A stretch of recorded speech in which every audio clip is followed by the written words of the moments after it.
কিন্তু আল্লাহ পাক আদম আলাইহিস সালামকে একটা সাবধান করে দিয়েছিলেন, হে আদম, তুমি এবং তোমার স্ত্রী জান্নাতের ভিতরে বসবাস করো, ওয়ালা তাকরাবা হাযিহিস শাজারা, খবরদার খবরদার জান্নাতের ভিতরে ওই যে একটা গাছ তুমি দেখতে পাও, ওই গাছের ফল খাওয়া তো দূরের কথা, ওই গাছের ছায়ার নিচে তোমরা যাবে না। আমাদের বাড়ির ভিতরে যে জায়গায় আমরা টাকা পয়সা, অনেক টাকা পয়সা, নামি দামি গহনাগুলো লুকিয়ে রেখে দেই, সেই জায়গা থেকে শুরু করে কলেজের গেট পর্যন্ত 4-5 জায়গায় আমরা তালা লাগাই না। কেন লাগাবো? চোরের ভয়েতে, চোর যেন ওই টাকা পয়সাগুলো চুরি না করে নিয়ে যায়, চোরের ভয়ে আমরা কিন্তু ওখানে তালা লাগিয়ে দেব।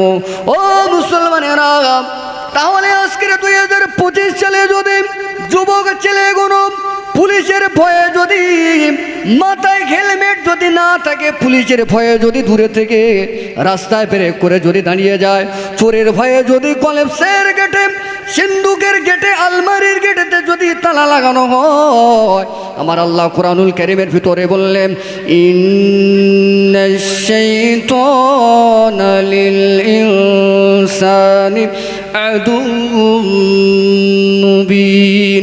মনোরম আল্লাহ পাক বললেন, এ আমার নবীর উম্মতেরা, আমি আল্লাহ আমার বান্দা বান্দীরা একটা দুশমন দিয়েছি, তার নাম হলো ইবলিস। এই ইবলিস শয়তান তোমাদের ঈমান আমল সব শেষ করে দেবে।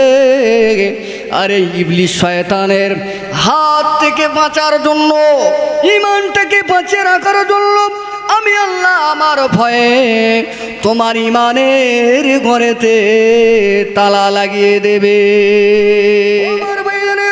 নৌজনেরা, যুবকেরা, ছেলেরা, বাচ্চারা, পদ্মানসীনা মা বোনেরা, এই দুনিয়ার জমিনে পৃথিবীর মধ্যে সর্বপ্রথমে মানুষ হিসাবে আল্লাহ পাক কাকে পাঠিয়েছিলেন? আমাদের সবার পিতা আব্বা আদম আলাইহিস সালাম। পবিত্র কোরআনুল কারীমের ভিতরে আমার আল্লাহ পাক বললেন, وَلَقَدْ خَلَقْنَاكُمْ ثُمَّ صَوَّرْنَاكُمْ ثُمَّ قُلْنَا لِلْمَلَائِكَةِ